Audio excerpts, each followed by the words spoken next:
Planifier sa retraite, c'est identifier ses passions. En étant heureux dans certaines passions, tu te sens pas obligé d'aller dépenser plein de sous ailleurs. Et c'est là que tu peux économiser. Ça dégage des fonds, puis si tu décides de planifier ta retraite avec ces fonds-là, c'est très facile.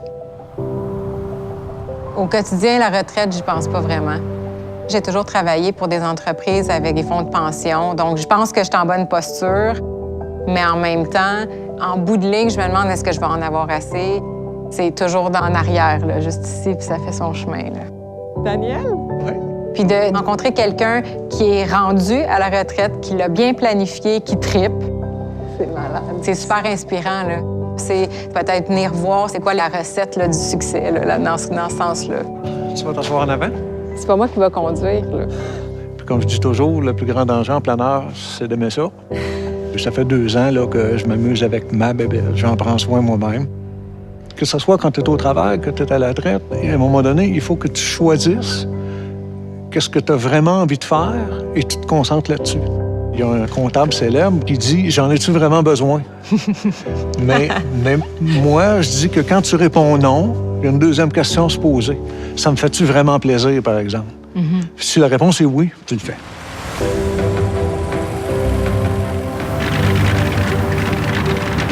Une retraite là, qui est flat, pour quelqu'un qui a été actif, c'est comme pas une vie normale. Il y a des petits piquants dans la vie. Ben, si tu as besoin de ces petits piquants-là dans la vie, ben, il faut en rajouter. Il faut s'en aller avec un peu d'épargne pour mettre la cerise sur le sundae en bout de ligne.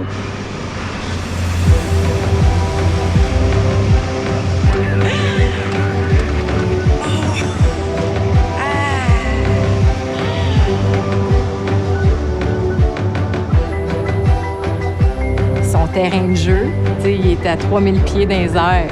C'est malade. C'est le genre de choses que s'il ne l'avait pas planifié, son terrain de jeu, ça pourrait être sa cour arrière. Là, il joue dans les airs avec le ciel. C'est très inspirant. Fait que c'est un beau projet de retraite? Hey, sérieusement, c'est écœurant.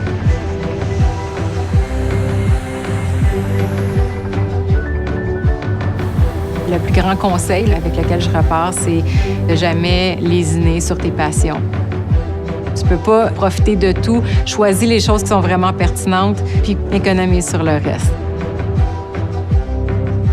En fait, tu te concentres sur tes passions pour pouvoir économiser puis poursuivre ce même rythme-là, puis à la retraite, en profiter encore davantage.